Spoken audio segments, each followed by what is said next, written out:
안녕하세요. 사연 읽어주는 남녀입니다. 오늘도 와주셔서 감사드리며 그럼 오늘의 사연 바로 시작하겠습니다. 안녕하세요. 저는 아이 둘을 키우며 내과에서 일하고 있는 40대 여성입니다. 저에게는 평생 잊기 힘든 친구가 하나 있어요. 중학교 때 같은 반이 된 이후로 쭉 단짝으로 지냈던 친구죠. 알고 보니 엄마끼리도 고등학교 동창이었다는 신기한 인연으로 얽힌 저에겐 자매와 같은 친구예요. 하지만 10년 전 제 결혼식을 기점으로 절연하게 된 후 아마 죽을 때까지 볼 일이 없겠다고 생각하고 살았습니다. 그런데 며칠 전 우연히 그 친구를 길에서 만나게 된 거예요. 그때 저는 남편과 함께 점심을 먹고 나오는 길이었는데 친구가 먼저 저를 발견하곤 빤히 보고 있었던 겁니다. 저는 10년 전 그 친구라는 걸 알자마자 반가운 마음과 섭섭함 그리고 분노가 동시에 일어 혼란스러웠죠. 그런데 제가 뭐라고 입을 열기도 전에 그 친구가 저에게 다가와 그러는 거예요. 그렇게 생각하지 않으려고 했는데 내가 이 꼴이 된 게 자꾸 네 탓 같다. 이서연 너 때문에 내 인생이 이렇게 돼버린 것 같아서 억울해 죽겠다고. 너무 놀라 벙찐 얼굴로 바라보는 사이 그 애는 씩씩거리며 사라져버렸죠. 정신을 차려 뒤따라가고 싶다고 생각했을 땐 친구는 이미 사라진 뒤였습니다. 황당해한 건 남편도 마찬가지였어요. 절연하기로 마음먹기로 했던 그날 남편도 결혼식장에 함께 있었으니까요. 더군다나 남편은 어떻게 보면 그 친구에게 당한 이력도 있으니 더 어이가 없었던 겁니다. 당신 친구라는 사람 말이야. 진짜 정신적으로 문제가 있는 거 아니야? 10년 전에도 그렇고 오늘도 그렇고 진짜 머리가 어떻게 된 사람같이 굴잖아. 화가 난 남편 앞에서도 저는 아무 말도 할 수 없었습니다. 저 역시 너무 혼란스러웠거든요. 단순히 정신적으로 문제가 있는 사람이라고 치부해버리기엔 그 친구와 함께 보낸 시간이 너무 많았어요. 그만큼 그 친구에 대해 알기도 잘 알았고요. 저희가 처음 만난 것은 15 중학교 2학년 때였습니다. 새학기 첫날 키순으로 자리 배정을 하게 되었는데 그 친구가 제 짝이 된 거예요. 너 이서연 맞지? 홍민주 친구. 작년에 너 자주 봤었어.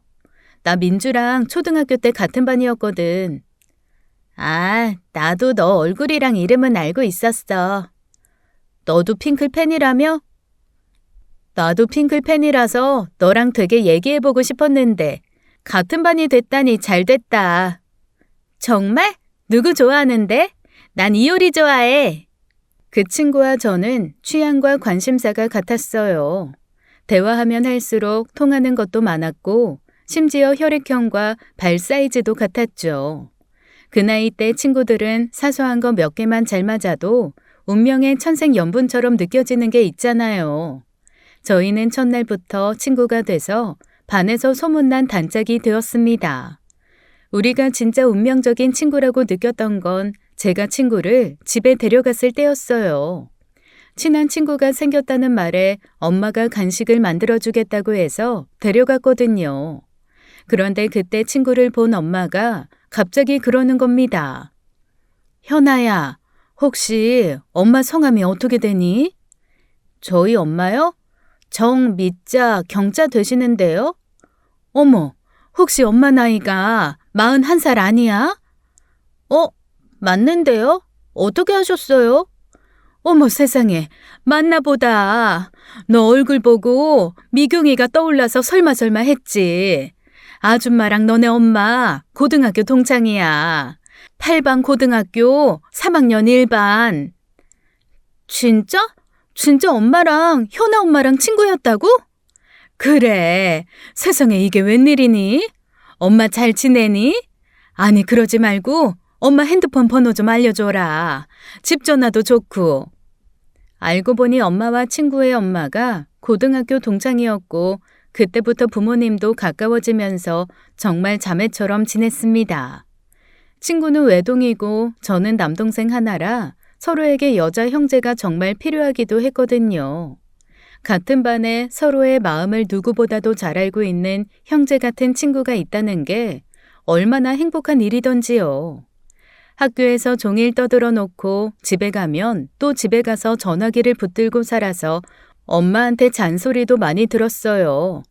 오죽했으면 대학도 같이 가고 결혼식도 합동 결혼식으로 하자고 할 정도였습니다. 친구네 가족과 저희 가족은 여름 휴가를 같이 보내기도 하면서 즐겁게 지냈죠. 하지만 그 시간은 그리 오래가지 못했어요. 고등학교 때 친구의 부모님이 병원에 계신 외할머니를 뵈러 갔다 오는 길에 사고로 돌아가시고 말았거든요. 비극은 순식간에 찾아왔고 친구의 삶을 송두리째 바꿔놓았죠. 저는 친구 부모님의 장례식이 있는 3일 동안 학교도 빠지고 친구 곁을 지켰어요. 고마워 서연아. 네가 없었으면 나 정말 너무 힘들었을 것 같아. 엄마 아빠도 없는 세상에 나 혼자 있으니 너무 무서웠는데 네가 있어서 다행이야. 야 주연아, 네가 왜 혼자야? 그런 생각하지 마. 내가 있잖아. 내가 계속 네 옆에 있어줄게. 그러니까 너무 슬퍼하지 마. 아줌마 아저씨가 슬퍼서 못 가. 저는 그때 정말 내내 친구 곁에 있어주겠다는 결심으로 한 말이었어요. 그런데 미성년자였던 친구는 보호자가 되어줄 수 있는 시골 할머니 집으로 전학을 가야만 했던 겁니다. 당장 고모나 외삼촌은 친구를 돌보기 힘든 상황이라 그나마 할머니께서 받아주시기로 한 거였어요. 장례식이 끝난 후 친구를 혼자 둘 수 없어 저희 집에서 지내게 했는데 시골에 전학 가고 싶지 않다며 우는 친구를 보니 저도 마음이 너무 좋지 않았죠. 그렇게 장례식을 끝낸 지 일주일쯤 지났을 거예요. 갑자기 아빠가 저희 둘을 불러다 앉히더니 그러시더라고요. 현아야, 너희 부모님 생각하면 내 마음이 다 미어진다. 너 하나 두고 가야 할 그 마음이 얼마나 괴로웠겠어. 그 부모 마음 생각하니 그 간에 정도 있고 도저히 가만히 있을 수가 없더구나. 그래서 내가 네 부모님 위해 뭐라도 해야지 싶어서. 하다니 뭘? 어차피 고등학교 졸업까지 1년 반밖에 남지 않았고 현아도 갑자기 시골로 가면 환경이 변해 얼마나 힘들겠어. 엄마랑 같이 상의해봤는데 현아만 괜찮으면 우리 집에 있다가 대학 가는 걸로 하자. 아저씨. 아빠, 그게 정말이야? 현아, 우리 집에서 살아도 돼? 대신 공부 열심히 해야 해. 둘이 그렇게 붙어 다니면서 놀기만 하고 그러면 안 돼. 당연하지. 아싸, 나 공부 진짜 열심히 할게. 그래서 꼭 서울에 있는 간호대 꼭 붙을 거야. 어른들은 친구를 위한 최선의 방안을 마련해 주었어요. 부모님께서는 기꺼이 친구를 위해 1년 반 동안 한 집에서 살 수 있게 해주셨고, 부모님이 안 계시다고 생각하지 말고 믿고 의지하라며 품을 내어주셨죠. 그때 저는 처음으로 부모님이 정말 대단하고 존경스럽다고 생각했습니다. 그전까진 막연하게 낳아주시고 키워주셨으니 감사하다는 의무적인 생각을 했는데 그땐 진심이 우러나오더라고요. 어린 나이였지만 그게 절대 쉽지 않은 결정인 것도 잘 알았고 저에게도 너무 좋은 일이었기 때문이었죠.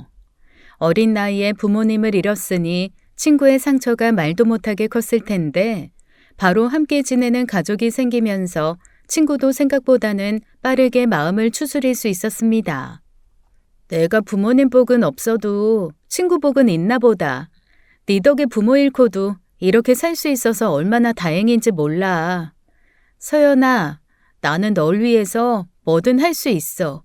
내가 뭐든 해줄게. 해주긴 뭘 해줘. 그냥 옆에만 있어줘. 내 언니처럼 여동생처럼 늘 내 곁에. 친구는 항상 제게 고마워했습니다. 어쩔 수 없이 시골 할머니 집에 갔더라면 대학도 포기하고 한동안 방황했을 거라면서요. 행복한 가정의 일원이 되어 매번 엄마가 차려주시는 따뜻한 밥을 먹고 돌아가고 여전히 집에 오면 반겨줄 수 있는 사람이 기다린다는 게 좋았대요. 한 번은 그런 일도 있었어요. 학교도 학원도 매번 같이 다니는데 그날은 제가 몸이 안 좋아 학원에 빠진 적이 있거든요. 늦은 밤 친구가 혼자 학원에서 돌아왔는데 아빠와 제가 잠도 안 자고 기다린 게 그렇게 고맙더랍니다.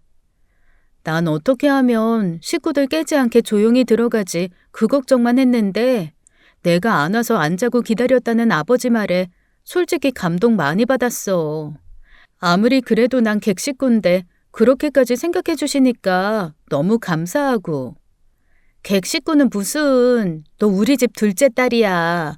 내가 자존심 상해서 첫째 딸 타이틀은 못 주겠고. 너 내 동생애. 실제로 내가 생일도 더 빠르잖아. 언니 하는 게 그렇게 좋아? 그럼 내가 동생 할게, 언니. 에헴, 그래 동생아. 이제 자게. 일어나서 불 좀 끄거라. 예, 그렇게 할게요, 언니. 그 고마운 마음 때문에 언젠가 저를 위해 뭐든 해주겠다는 그 말이 우리 사이에 10년 비극을 만들어낼 줄은 상상도 하지 못했던 거죠. 그렇게 친구와 함께 살며 행복한 나날을 보내고 있었습니다. 그런데 둘도 없는 자매처럼 살던 저희 사이에도 금이 가기 시작한 거예요. 수험생이 되면서 예민해진 탓도 있을지도 모릅니다. 친구와 저는 같은 방을 썼는데 언젠가부터 제 물건이 사라지기 시작한 거예요. 샤프나 볼펜 같은 사소한 물건에서부터 전자사전같이 고가의 기기에 이르기까지 그냥 넘어가긴 힘든 부분이었죠. 하지만 제가 아는 친구는 남의 물건에 손을 대는 애가 아니거든요. 애꿎은 남동생을 잡아다 내놓으라고 싸워보기도 했는데 남동생도 아니었습니다. 애초에 공부와 담을 쌓은 남동생이 샤프나 볼펜, 전자사전 같은 것에 손을 댈 리도 없었고요. 어쩐지 친구를 도둑으로 모는 것 같아 대놓고 이야기하기도 애매해서 엄마한테만 푸념했었어요. 그때는 제 엄마가 한없이 인자하고 너그러운 사람인 줄만 알았던 때였으니까요. 엄마, 나 전자사전 사라졌어. 뭐? 그거 산 지 얼마 되지도 않은 거잖아. 제대로 찾아본 거야? 학교에 놓고 온 건 아니고? 산 지 얼마 안 된 거라 누가 가져갈까봐 아직 학교에는 가져가지도 않았어. 분명히 책상 위에 뒀는데. 그럼 그걸 누가 가져가? 가져갈 사람이 어딨다고? 설마 현아는 아니겠지? 현아 그런 거에 욕심내는 애는 아닌데. 원래 안 그러던 애도 충격이 크면 그런 행동을 하기도 해. 그건 현아가 하고 싶어서 하는 행동은 아니니까 모른 채 해주자. 저도 그때는 친구가 보통 친구들이 겪기 힘든 일을 겪었으니 충동적으로 그런 행동을 한 거라고 생각했어요. 부모님 기일이 다가올수록 부쩍 울적해하고 힘들어하기도 했으니까요. 그래서 물건 몇 개 사라지는 것쯤이야 친구 위에 눈 감아 줄 수 있다고 생각하며 넘겼던 거죠. 그 일에도 차가운 진실이 있었다는 걸 나중에야 알았지만요. 그 후로 저희는 나란히 약속했던 간호대에 입학했어요. 친구는 성인이 되자마자 고모가 관리하고 있었던 부모님 유산을 건네받았죠. 그 돈으로 대학 등록금도 내고 자취방으로 서울에 전셋집을 얻었습니다. 저는 기숙사에 들어갈 생각이었는데 친구가 먼저 함께 사는 건 어떻겠냐고 그러더라고요. 막상 나 혼자 살려고 하니까 너무 우울하고 우리 같은 학교 같은 과인데 굳이 따로 살 필요 있어? 나 전셋집이니까 매달 집세 나가는 것도 아닌데 그냥 우리 같이 살자, 어? 그래도 돼? 야, 너 그렇게 말하는 거 서운해. 당연히 그래도 되지. 나는 너랑 네 부모님 덕분에 졸업할 때까지 신세 졌는데 그것도 못해? 그래도 우리 집에선 솔직히 숟가락 하나 더 얹으면 그만인 일이지만 같이 살자 서연아. 나 진짜 혼자 살기 싫어서 그래. 어? 고민할 필요가 뭐가 있었겠어요. 말 하나 마나 당연히 친구랑 같이 사는 게 좋죠.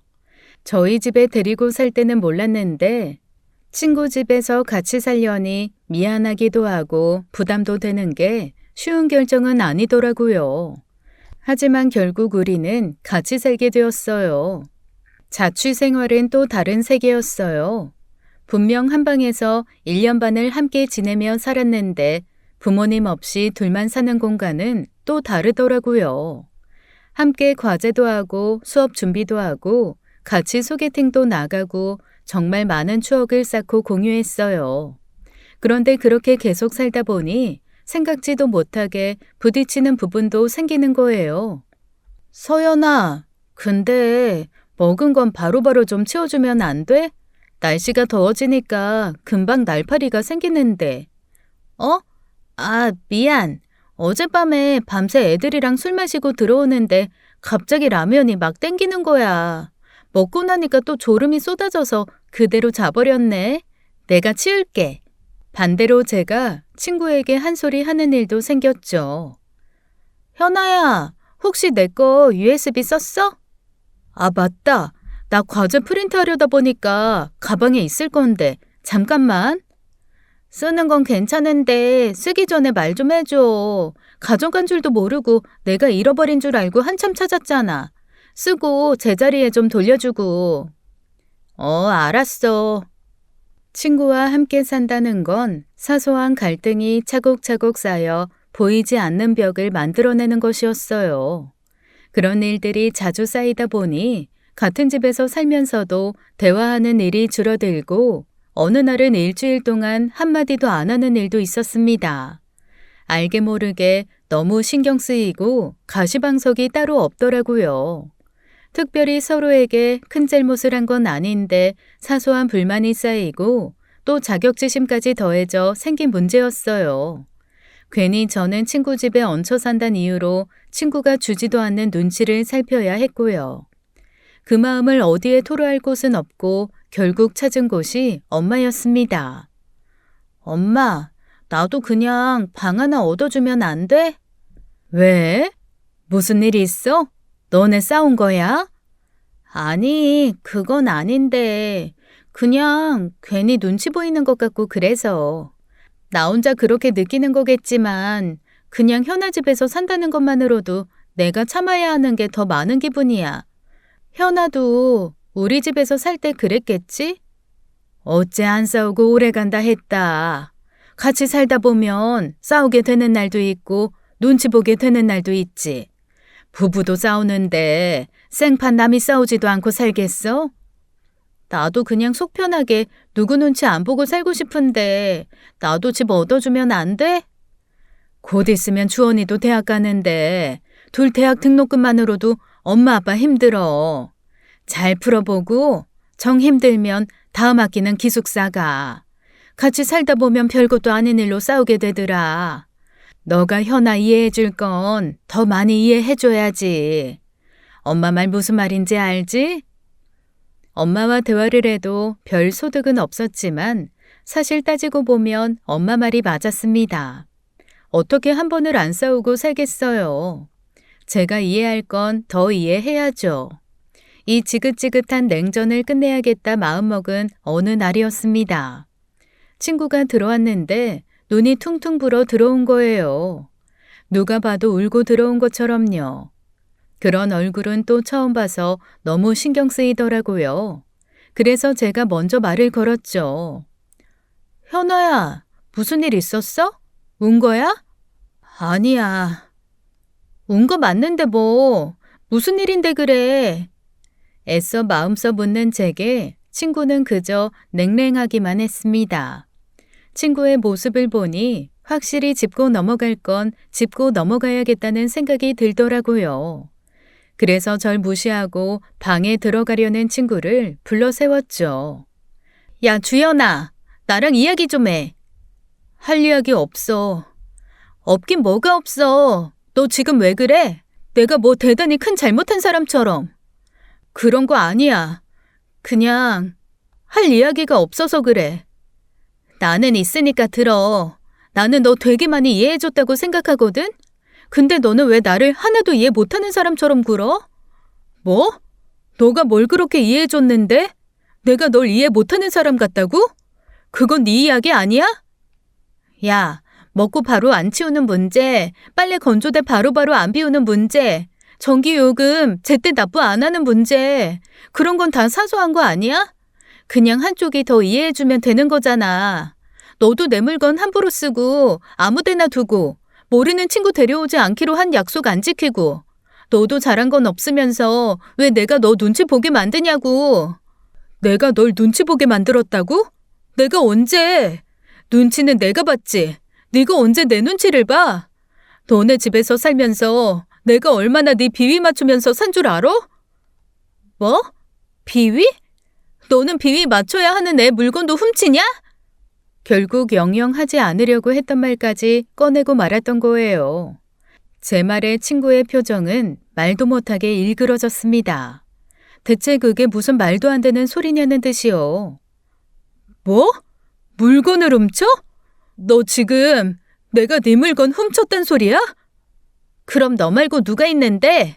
같은 방 쓰면서 샤프, 볼펜, 전자사전 그런 거 손댈 사람이 누가 있는데? 꼴통 주원이가 만지겠어? 나 아니야. 내가 샤프 볼펜이 없어서 네 걸 훔쳐? 나도 전자사전 있었어. 꼭 필요해야만 훔치는 건 아니잖아. 너 진짜, 너랑 너네 엄마는 왜 그래? 어떻게 너 하나만 생각해서 사람을 그렇게 몰아붙일 수가 있어? 뭐? 갑자기 우리 엄마 얘기가 왜 나와? 너 그거 선 넘는 거야. 선은 네가 먼저 넘었지. 너 아줌마한테 대체 뭐라고 얘기했는데? 뭐라고 했길래 여기까지 쫓아와서 나한테 그런 소리를 해? 우리 엄마가 찾아왔다고? 너를? 그래. 전셋집 가진 유세로 자기 딸 눈치 보게 하지 말라고. 배은망덕도 유분수지. 먹여주고 재워주는 애 그딴 식으로 갚지 말라고. 바락바락 소리를 내지르며 친구가 하는 이야기에 저는 할 말을 잃고 말았어요. 친구가 그렇게 화를 내는 모습도 처음 봤지만 친구가 하는 이야기는 더 믿기지 않았거든요. 그런 이야기가 엄마 입에서 나왔을 리 없다고 생각한 저는 친구에게 더 화가 났습니다. 아무리 저한테 화가 났어도 그렇지 어떻게 엄마를 그런 식으로 모욕하나 싶어서요. 너 사과해. 어떻게 우리 엄마한테 그런 식으로 이야기해? 그동안 엄마가 너한테 어떻게 한 줄 알면서. 어떻게 했는데? 너 알아? 너네 엄마가 나한테 뭘 요구하고 뭘 강요했는지. 너 모르잖아. 모르면서 뭘 사과하라 말아야. 요구? 강요? 너 지금 무슨 말 하는 거야? 친구는 저를 노려보며 입술을 깨물더라고요. 더는 말하고 싶지 않다는 듯 애써 참고 있었던 거예요. 저도 흥분한 나머지 친구 어깨를 치며 채근했습니다. 그 입속에 감추려는 진실이 뭔지, 대체 내가 모르는 어떤 비밀을 가지고 있는지 말이에요. 너 첫 학기 대학 등록금 내가 낸 건 알아? 뭐? 내 대학 등록금을 네가 내? 그게 무슨 말도 안 되는 소리야. 이 집 없고 대학 등록금 납부기일에 네 엄마가 나한테 그러더라. 몇 달만 쓰고 줄 테니까 우리 엄마 아빠 유산으로 네 대학 등록금 좀 내달라고. 야, 우리 아빠 돈 잘 벌어. 내 대학 등록금도 없이 내 대학 보냈을까 봐? 그리고 뭐? 네 부모님 유산으로? 우리 엄마가 네가 받은 유산으로 내 대학 등록금을 내게 했다 그 말이야? 너 그게 말이 된다고 생각해? 그땐 된다고 생각했어. 아줌마가 오죽 힘들었으면 나한테 말했을까 싶어서. 근데 아무리 생각해도 아닌 건 아닌 거더라. 아무리 힘들다고 딸 친구한테 그것도 자기 친구가 죽어서 남긴 유산을 빌려달라고 해?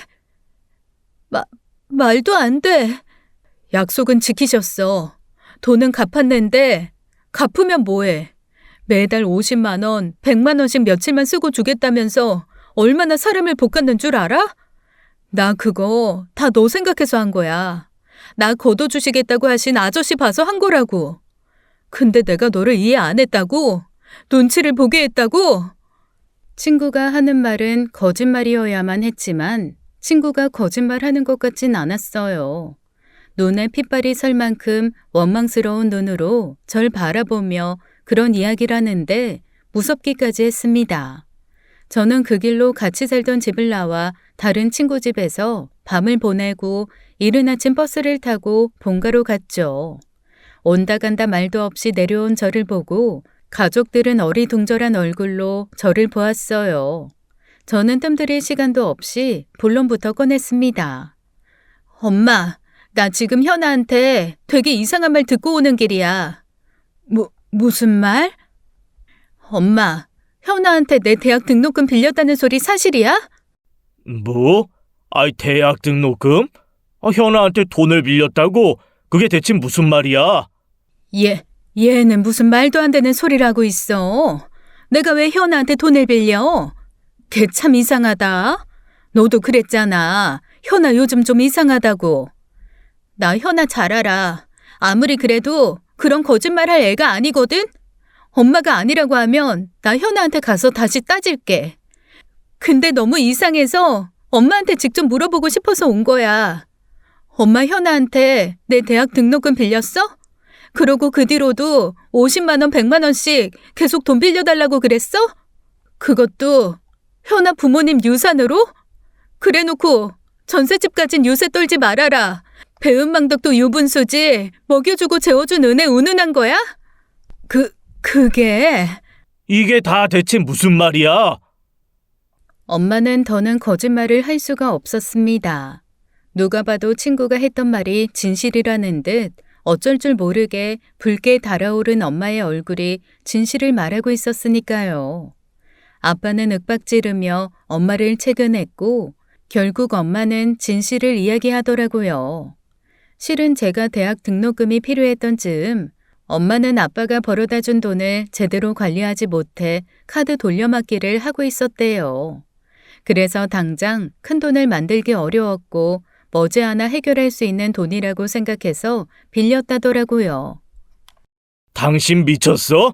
아무리 그래도 그렇지 빌릴 사람이 없어서 딸 친구한테 돈을 빌렸단 말이야? 은행도 있고 처제도 있고 나한테 솔직하게 말을 하든지 방법이 얼마든지 있었을 거 아니야.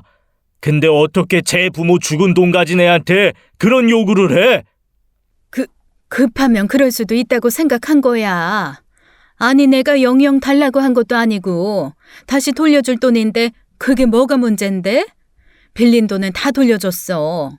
그리고 서연이 제가 자꾸 현아 때문에 힘들다고 하니까 엄마가 속상한 마음에 그런 소리 할 수도 있는 거잖아.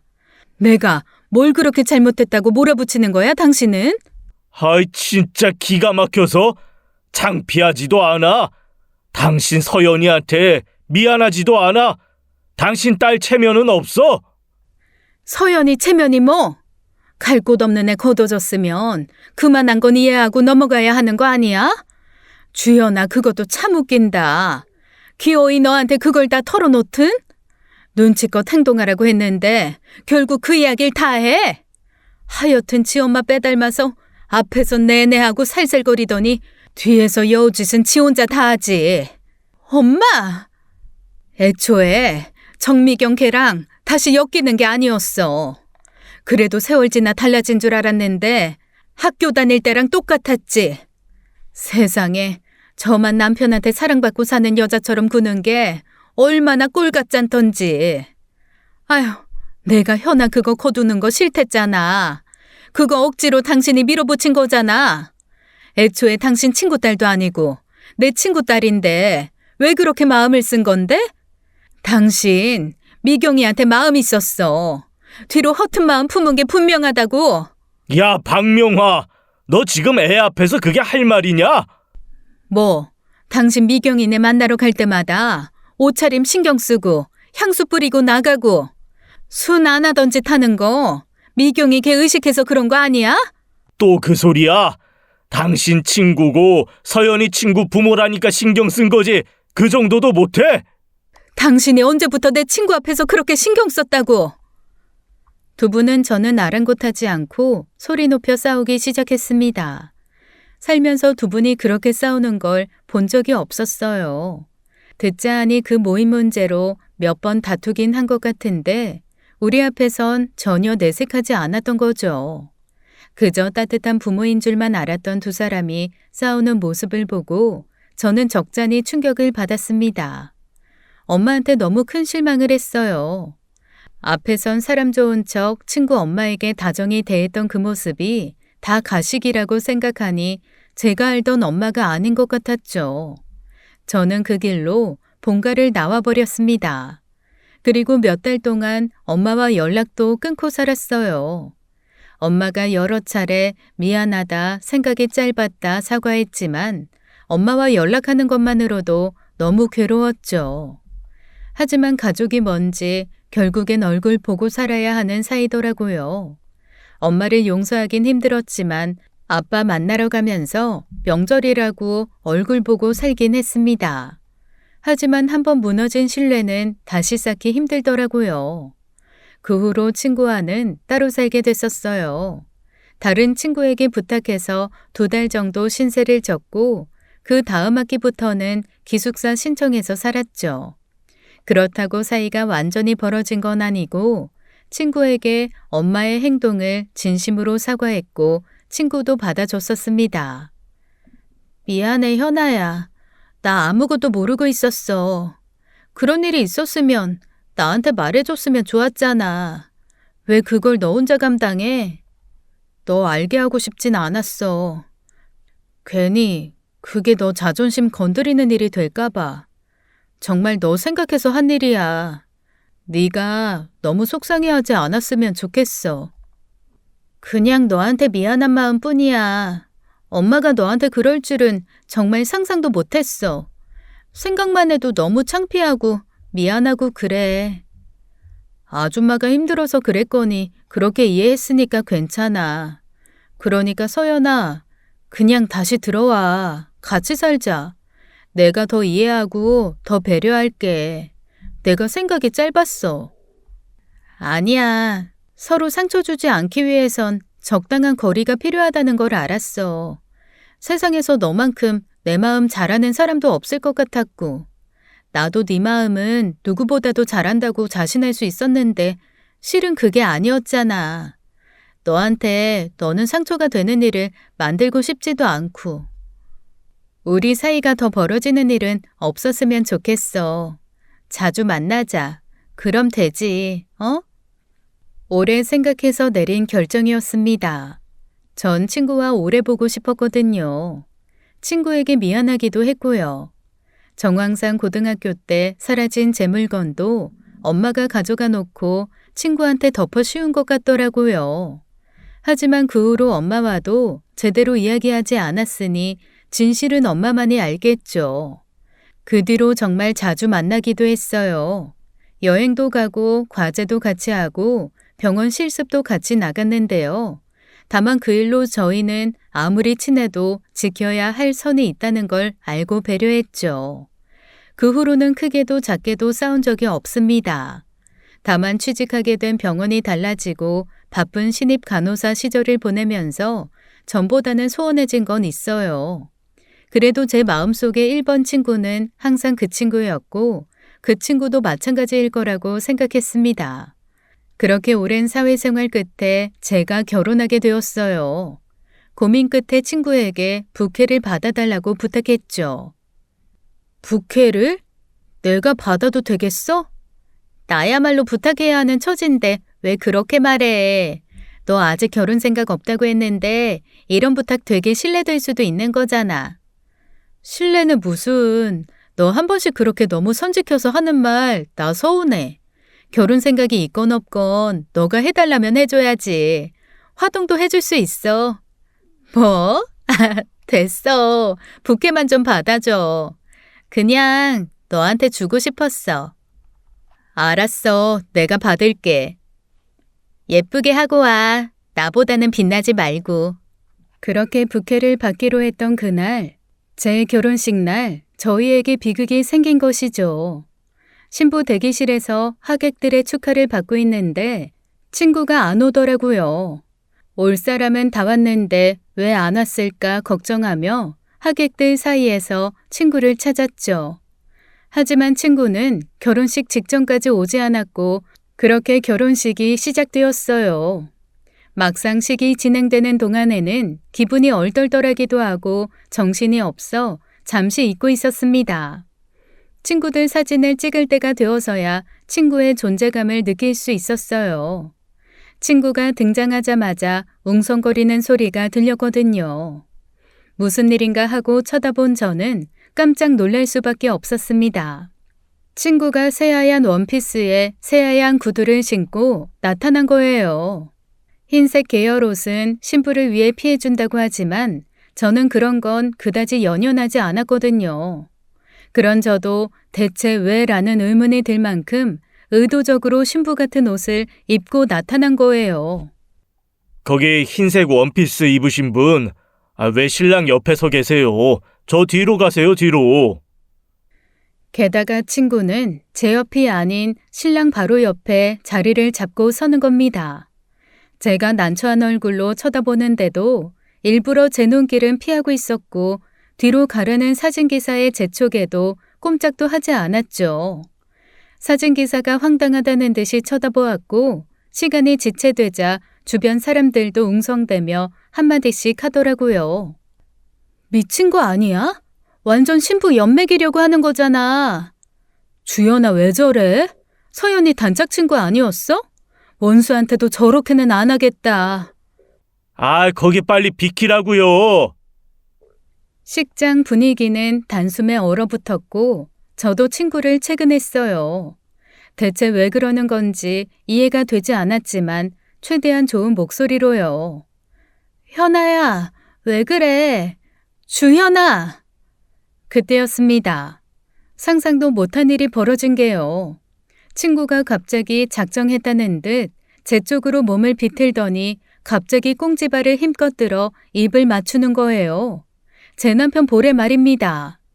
순식간에 벌어진 일이었고 다들 말문이 막혀 숨죽이며 쳐다보았죠. 남편도 깜짝 놀라 친구를 바라보았는데 친구는 그러고 식장을 도망치듯 벗어나 버렸어요. 사진 기사가 어수선한 분위기를 재빨리 정비하고 사진을 찍었는데 어떻게 사진을 찍었는지 기억도 안 납니다. 대체 무슨 의미인지 친구가 왜 그랬는지 그 의문이 머릿속에서 떠나질 않았으니까요. 여러분 같으면 그 상황에서 어떤 생각을 하겠나요? 오랜 친구가 제 결혼식에 신부처럼 옷을 입고 나타나 남편에게 입맞춤을 하고 사라졌다면요. 그 일로 결혼 첫날부터 남편이랑 엄청 싸워야 했습니다. 진짜 아니야? 오빠 현아랑 뭐 있는 거 아니냐고. 진짜 아니라니까. 있긴 뭐가 있어. 나 걔 번호도 모르는데. 근데 왜 오빠한테 뽀뽀하고 가? 왜? 나도 묻고 싶다, 나도. 진짜 답답해 죽겠네. 따로 만난 적도 없고 연락한 적도 없어. 너 아니면 내가 걔를 왜 만나? 만날 이유가 없잖아. 근데 왜 현아가 오빠한테 그런 짓을 하고 가냐고. 모른다니까. 미치겠네 진짜. 걔 전화번호 줘봐. 전화를 걸어서 나를 줘보라고. 내가 좀 물어보자.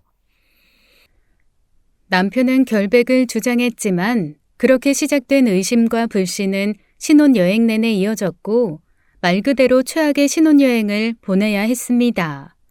아무리 사람 마음은 속단하기 힘들다고 하지만 제 남편이고 친구고 누구보다도 잘 알아요. 제 눈을 속이고 두 사람이 그렇고 그런 사이가 될 수 없다는 것도 잘 알고 있고요. 남편과 그 친구가 만난 건 10손가락 안에 꼽을 겁니다. 하지만 대체 왜 그런 짓을 했는지 알 수는 없었어요.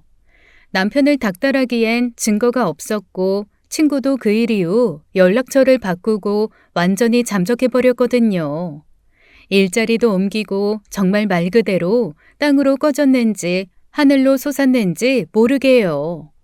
그렇게 10년의 세월이 흐른 겁니다. 그러니 10년 만에 저를 만나 그런 이야기를 하고 사라져버린 친구를 무시할 수 있었겠나요? 만나자마자 사과해도 모자랄 판에 저 때문에 인생이 망했다는 식으로 원망하다니요.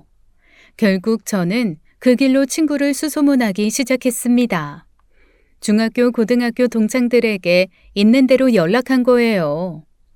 아정아, 혹시 현아 전화번호 알아? 주연아. 현아? 현아야, 네가 더 잘 알겠지. 현아한테 친구는 너밖에 없었던 거 아니야? 그럼 따로 알고 있는 건 없는 거지? 없지. 내가 걔랑 연락할 일이 뭐가 있겠어? 어머, 그 소문 사실이구나. 주현아, 걔가 너 결혼식에 엿먹이려고 흰 원피스 입고 신부 화장하고 갔다는 거. 제 결혼식 이야기는 구전 동화처럼 입에서 입으로 전해져 모르는 이가 없었습니다. 동창마다 당사자인 제게 그 이야기를 재차 확인하고 묻곤 했거든요. 아직도 그 친구 찾으려고 그러고 있는 거야? 뭐하러? 이상한 여자라니까. 피하는 게 상책이라고, 상책. 피할 땐 피하더라도 일단 뭐가 어떻게 된 건진 알고 싶어. 내가 아는 현아는 절대 이유 없이 그럴 애가 아니야. 그렇게 20명 가까이 되는 친구들에게 연락하던 때였습니다. 대학 동기 중 한 명이 그러는 거예요. 주연아? 걔 남편 죽고 김 교수님 소개로 어디 병원 들어간 걸로 들었는데 김 교수님 어지간하면 병원에 추천하고 그런 거 안 하려고 하시잖아. 근데 애가 사정이 워낙 딱하니까 힘을 좀 써준 모양이더라고. 남편이 죽어? 너 몰랐어? 주연아 걔 7년 전인가 8년 전쯤에 외국에서 사업한다는 남자랑 결혼했었어. 그러다 5년 전인가 남자가 우즈베키스탄인가 거기서 산악사고로 죽었다고 들었는데 난 몰랐어. 연락 받은 것도 없었는데. 하기야 뭐 따로 연락 온 거 아니었어. 나도 나중에 알았는데 외국 장례 절차 때문에 항공사에서 일하던 호경이 형부 때문에 우연히 알게 됐다고 했었거든. 병원 알아봐 줄까? 지영이가 외삼촌 병원 갔다가 봤다고 한 것 같아. 그럼 한번 알아봐 줄래? 부탁 좀 할게. 다행히 친구가 어떻게 사는지 알고 있는 동기가 있었지만 전 그게 너무 충격적이었습니다. 잘 살고 있는 줄만 알았는데 그렇게 제게 원망을 쏟아냈던 건 삶이 너무 힘들어 그랬던 거였어요.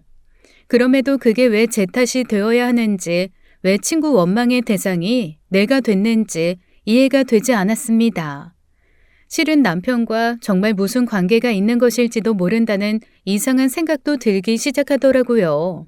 아무리 생각해도 둘이 그럴 사이가 될 만한 틈도 없었는데요. 말도 안 되는 생각이 커질수록 더 머리가 아프고 속은 답답해졌어요. 그렇게 동기에게서 친구가 일한다는 병원을 알아낸 저는 다음날 바로 그곳으로 찾아갔습니다.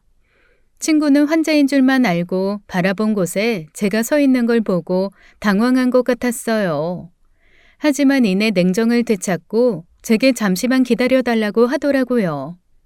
곧 교대 시간이니 휴게실로 가겠다면서요. 그렇게 친구를 기다리는 동안 얼마나 떨렸는지 모릅니다. 영영 진실을 알기 힘들 거라고 생각했던 그 찝찝한 문제가 해결될 것 같은 기대감도 있었고요. 그런데 친구는 오자마자 사과부터 하더라고요. 그땐 미안해. 내가 생각이 짧았어. 그렇게 다짜고짜 사과받자고 찾아온 거 아니야. 그냥 잊고 살려고 했었어. 근데 막상 너 잘 살고 있는 모습 보니까 그냥 속이 뒤틀렸던 것 같아. 나는 하루하루 정말 이를 악물고 살아가야 하는데 너희 애들은 다정히 네 손잡고 네 남편 손잡고 행복해 보이는데 우리 정민이는 아빠 손 한번 잡아본 기억도 없이 살아가야 한다는 게 너무 속상해서 그랬어. 미안해. 네가 잘못해서 그런 소리 한 거 아니야. 그냥 한 번씩 우라가 치밀어. 선생님 말로는 화병이래. 이해해줘. 아무리 10년이면 강산도 변한다지만 친구도 많이 변한 것 같았습니다. 대체 삶의 무엇이 친구를 그렇게 만들었을까 싶어 마음이 아플 정도로요. 덤덤한 목소리지만 차가운 말투였고 빨리 저를 내보내야겠다 싶어 보였어요. 하지만 제가 거기까지 간 이유는 10년 전 사건의 진실을 알기 위해서였습니다. 묻고 싶은 게 많았지만 사실 그것만큼 궁금한 게 없었으니까요. 근데 하나만 물어볼게. 10년 전에 내 결혼식 때 말이야. 그때 대체 왜 그랬는지 물어봐도 돼? 아니, 말해줬으면 좋겠어. 사는 동안 그 일이 한 번씩 생각나서 너무 궁금했어. 제 물음에 친구는 예상했다는 듯한 표정을 지으면서도 선뜻 입을 열진 않았어요. 옛날처럼 말하고 싶지 않다는 듯 살짝 아랫입술을 깨물었죠. 하지만 제가 물러서지 않겠다는 듯 바라보자 친구가 그러더군요. 부모님은 잘 계셔? 말 돌리지 말고 두 분 다 잘 계셔. 그러면 모르는 게 약일 거야. 굳이 긁어 부스럼 만들 필요는 없잖아. 현아야, 제발. 친구는 저를 한번 바라보고 또 창밖을 넋을 놓고 멍하게 바라보다가 어렵게 입을 열었습니다. 그리고 모르는 게 약일 거라는 친구의 말은 거짓말이나 과장을 하나도 보태지 않고 진실이었어요. 친구 입에서 나온 그 말에 저는 지금까지도 미치게 괴로워하고 있으니까요. 아줌마가 시킨 일이야. 어? 그게 무슨 말이야? 아줌마라면 우리 엄마? 엄마가 시켰다고? 그날 입고 간 옷, 신발 그거 다 아줌마가 사주신 거야. 너 결혼식 때 입고 가달라고. 우리 엄마가 왜? 너 결혼 전에 아줌마 무당 찾아갔었어. 둘이 잘 살 수 있는 팔자인지 아닌지 그게 궁금하셨대. 근데 거기서 그랬나 봐. 너 과부될 팔자라고. 뭐? 그거 나보고 가져가라시더라. 저는 친구가 씁쓸한 표정으로 한 그 말에 되묻지도 못했습니다. 그게 무슨 말 같지도 않은 소리인가 싶어서요. 무당이 뭐고 과부 팔자는 뭐며 그걸 또 가져가라는 건 또 무슨 소리인가 도무지 이해가 안 되더라고요. 너희 엄마는 평생에 내가 너네 집에서 살았던 그 1년 반을 평생 울고 먹을 작정이었던 것 같아. 나도 그 1년 반이 너무 감사해서 그냥 평생 당해줄 생각이었던 건지 그땐 별 생각이 없었어. 현아야, 지금 그게 무슨 말이야? 알아듣게 설명 좀 해줘. 나 지금 진짜 무슨 말인지 모르겠어. 내가 새 신부처럼 꾸미고 가서 네 신랑 옆에 서서 볼에 입을 맞추면 그 고약한 팔자라는 게 나한테 옮겨온다더라고. 내가 새 신부라고 생각하고 말이야. 그 결혼식 때 과부가 될 운명이었던 네 팔자를 내가 가지고 온 거야. 나 진짜 이해가 안 되거든? 그래, 100번 양보해서 그렇다고 치자. 근데 그걸 왜 네가 가져가? 왜? 안 믿었어. 별걸 다 시킨다 싶었지. 과부 팔자 가져가는 거야 뭐 일도 아니었는데 누구보다도 행복하길 바랐던 네 결혼식에서 내가 그 짓거리를 해야 한다는 게 너무 괴로웠어. 너무. 그럼 하지 말지. 안 한다고 하지. 그걸 또 왜 시킨다고 해? 저는 울컥 치미는 감정을 참지 못하고 격양된 목소리로 소리쳤습니다. 휴게실에 있던 사람들이 깜짝 놀라 보건 말건 상관하지 않고요. 그랬더니 친구가 그러더라고요. 할머니가 아프셨어. 뭐? 다들 연세가 그만큼 드셨으니 그냥 가시게 둬라. 그러면서 아픈 할머니 그냥 방치하는데 나는 도저히 그게 안 되더라고. 죽어도 되는 사람이 어딨어. 나이 들었다고 다 죽을 순 없잖아. 명색이 손녀가 간호사가 됐는데 모은 돈도 쓰고 대출도 받아보고 요양병원에서 돈은 있는 대로 새는데 아줌마가 돈을 주겠다고 했어. 그 한 푼이 그렇게 아쉽더라. 내가 네 결혼식에서 그 짓거리 할 만큼. 현아야, 나한테 그런 말 없었잖아. 왜 나한테 말을 안 해? 왜? 말했어야지. 여러 가지 복잡한 심정으로 한 거야. 어차피 그런 거 믿지도 않았고. 돈도 필요한 데다가 너희 부모님한테 빚처럼 남아있던 그걸로 털어내버리자 싶었던 거고. 내가 그랬잖아. 너한테 뭐든 해주겠다고. 너한테 나쁘는 내가 가져가서 너가 잘 살면 그만이고. 근데 도저히 내가 용서가 안 돼서 너한테 너무 미안해서 얼굴 보고 살 용기가 없어서 그랬어. 미안해, 서연아. 친구의 고백은 글자 하나하나가 가슴 아프게 박혔습니다. 제가 도대체 뭘 들었나 싶어 눈을 질끈 감았지만 친구가 했던 말은 머릿속을 떠나질 않았어요. 근데 참 웃기지. 막상 진짜 애 아빠 먼저 앞세워 보내고 나니까 그것 때문인가 진짜 내가 너 오늘 가져와서 그랬나 싶어서 괜히 너가 원망스러운 거야. 네가 시킨 일도 아니고 결국 내 선택이었는데 사람이 마음이 무너지니까 애먼 화살이 그리로 가더라. 우리 정민 아빠 간 게 5년 전인데 아직도 그런 마음이 남았나 봐. 언젠가 우연이라도 너 만나면 웃으면서 인사해야지 했는데 그렇게 와서 얼마나 후회했는지 몰라. 아, 어떡해 현아야. 저는 너무 괴로워 가만히 앉아 있을 수가 없었습니다. 가슴이 미어지다 못해 형체도 없이 짓물러 버린 것 같았어요. 20여 년 전 친구에게 상처를 줬던 엄마잖아요. 근데 10년 전에 그렇게 무시무시한 짓을 벌여놓고 아무것도 모른 듯이 입을 딱 다물고 있었던 겁니다. 저는 그대로 바닥으로 미끄러지듯 내려와 친구 앞에 무릎을 꿇었어요. 도저히 엄마 자식으로서, 친구로서 뭐라도 하지 않고는 견딜 수가 없었던 거예요. 미안해. 너무 미안해. 네가 왜 사과해? 네가 왜? 어떡하냐, 현아야. 진짜 어떡해. 나는 그것도 모르고 아무것도 모르고 너를. 내가 모르길 바랐던 거야. 너는 그냥 행복했으면 싶어서. 내 방법이 틀렸다는 건 너무 뒤늦게 알았고. 내 남편은 그냥 그렇게 될 운명이었던 거야. 그런 게 어디 있겠어. 그냥 다 마음 편하자고 한 일인데. 네 탓 아니야. 절대 서연이 네 탓 아니야.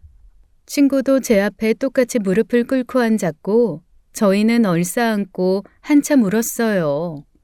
그동안 얼마나 힘들었을지 이미 어린 나이에 교통사고로 부모를 잃고 남편까지 사고로 잃고 살아야 할 친구의 마음이 어땠을지 가늠도 안 되더라고요.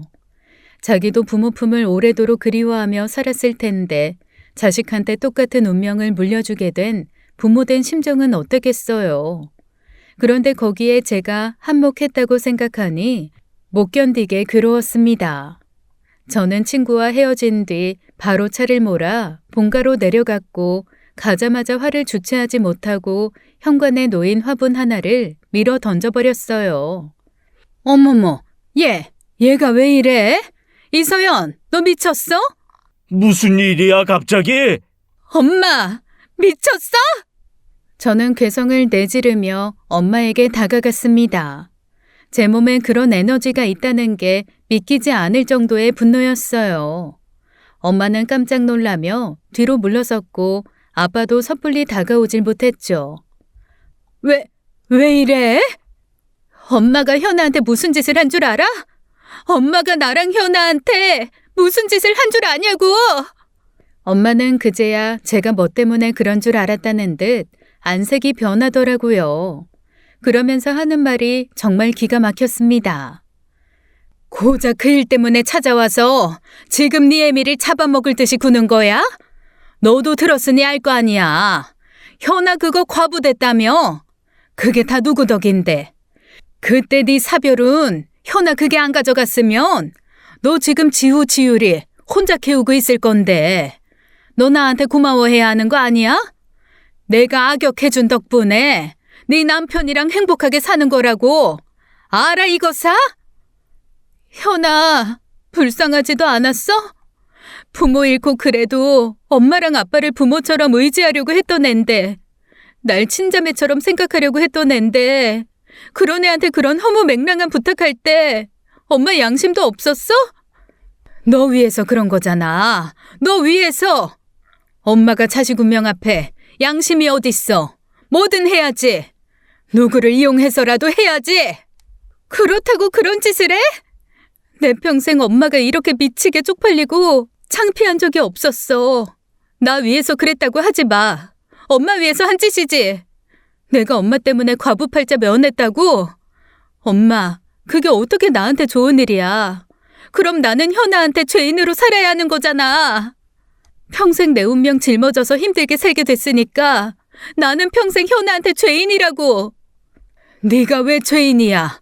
네가 왜? 그건 그냥... 제 말에 엄마는 말문이 막힌 것 같았습니다. 그렇게 간단한 이치를 깨닫지 못한 거예요. 설사 진짜 재혼이 넘어갔다고 하더라도 그게 결코 마냥 기뻐할 수 있는 일이 아니란 것을요.